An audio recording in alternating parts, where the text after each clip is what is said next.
आप जानते हैं, इस कोविड ने एक लेसन सिखाया।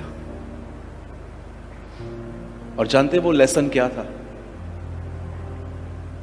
चाहे तुम्हारे पास कितने भी पैसे हो, अंत में काम तो वही आएगा। ट्रस्ट।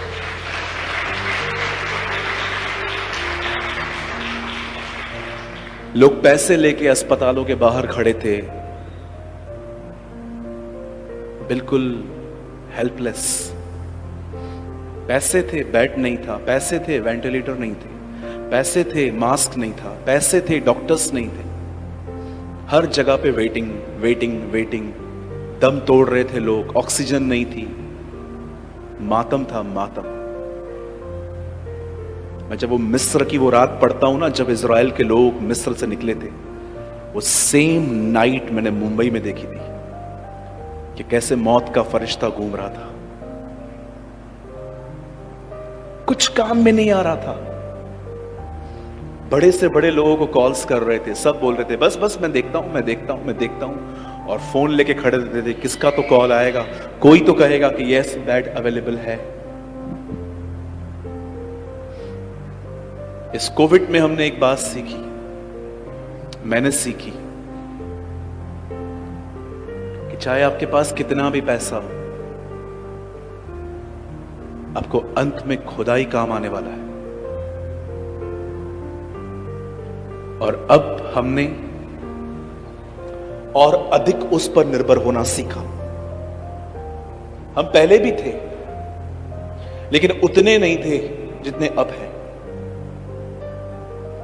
मैं आप में से हर एक को कहना चाहता हूं, जितने भी लोग हैं,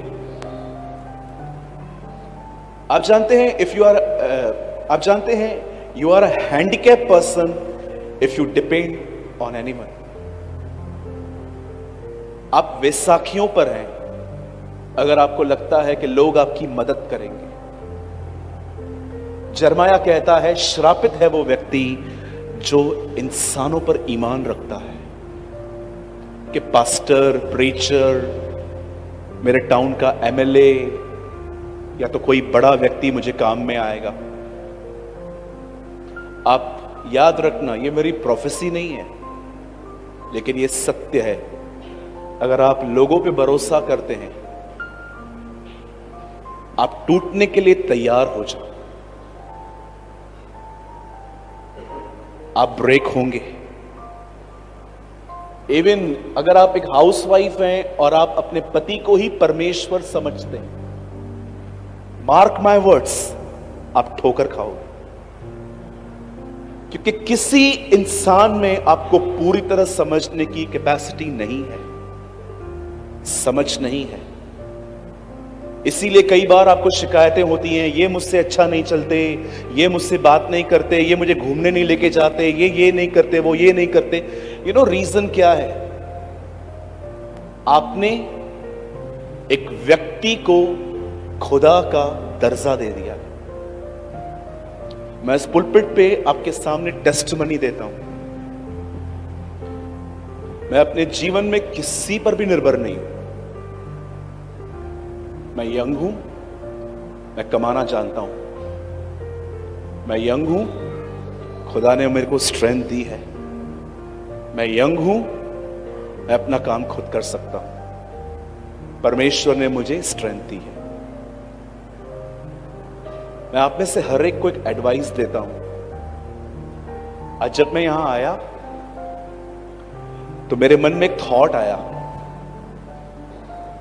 कि सूरज, यहां ऐसे बहुत सारे लोग हैं जिनको लोगों से शिकायतें हैं। ऐसे बहुत सारे परिवार हैं जिनको एक दूसरे से बहुत शिकायतें हैं, और कुछ लोग तो नफरत से भी भरे हुए हैं। आप जानते हो आपका प्रॉब्लम क्या है? ये तो आपके साथ होना ही था। जानते हो प्रॉब्लम क्या है? क्योंकि आप लोगों से दोस्ती में नहीं हो, आप लोगों पे निर्भर हो। परमेश्वर हर एक से दोस्ती नहीं करता, याद रखिए। आज जरा सोचिए, किससे क्यों कंप्लेन है आपको इतनी? क्यों आपको ऐसा लगता है कि आपकी मदर आपको समझती नहीं, आपका भाई आपको नहीं समझता, आपके फादर सिर्फ और सिर्फ आपके ऊपर बोझ डालते रहते हैं? क्यों आपको लगता है कि मेरा पास्टर मुझे नहीं समझता? याद रखिए, ओवर एक्सपेक्टेशंस बहुत बड़ा पॉइजन है आज। इसकी वजह से ही आज सब कुछ खत्म हो रहा है। बहुत सारी बहनें अपने बच्चों को कहती हैं, इतना तुझे बड़ा किया, तूने मेरे लिए क्या किया? मैंने तो इतना कुछ तेरे लिए किया। आप क्यों लोगों से इतनी उम्मीद करते हैं? हाँ, ठीक है, आपके बच्चों का फर्ज है कि जब वो बड़े हो जाते हैं तो वो कमा के आपको खिलाएं, इसमें कोई गलत नहीं है। पर कुछ लोग है ना, इतनी अटैचमेंट में होते हैं, इतनी अटैचमेंट में। आप जानते हो, जो भी लोग खुदा से ज्यादा लोगों से मोहब्बत करते हैं, जानते हो बाइबल उन्हें क्या कहती है? यीशु ने एक आदमी को कहा, मेरे पीछे हो ले। वो कहता है, प्रभु मैं अपने पिता को गाड़ के फिर तेरे पास आऊंगा।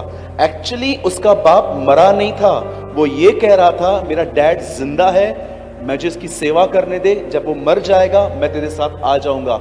और यीशु मसीह ऐसे व्यक्ति के लिए कहता है, मुर्दों को अपने मुर्दे गाड़ने दे। आप जानते हो, वो लोग जो खुदा से ज्यादा संबंधों से प्रेम करते हैं, बाइबल उन्हें मुर्दा कहती है, डेड क्रिश्चियंस, मरे हुए लोग। इसीलिए प्रभु इब्राहिम से कहता है, इब्राहिम तूने मेरे लिए अपना बेटा भी न रख छोड़ा, उसे भी दे दिया, अब मैं तुझे निश्चय आशीष दूंगा। यदि कोई अपने मां, बाप, भाई, बहन, अपने आप को अयोग्य न जाने, वो मेरा चेला कभी नहीं हो सकता। Jesus preach.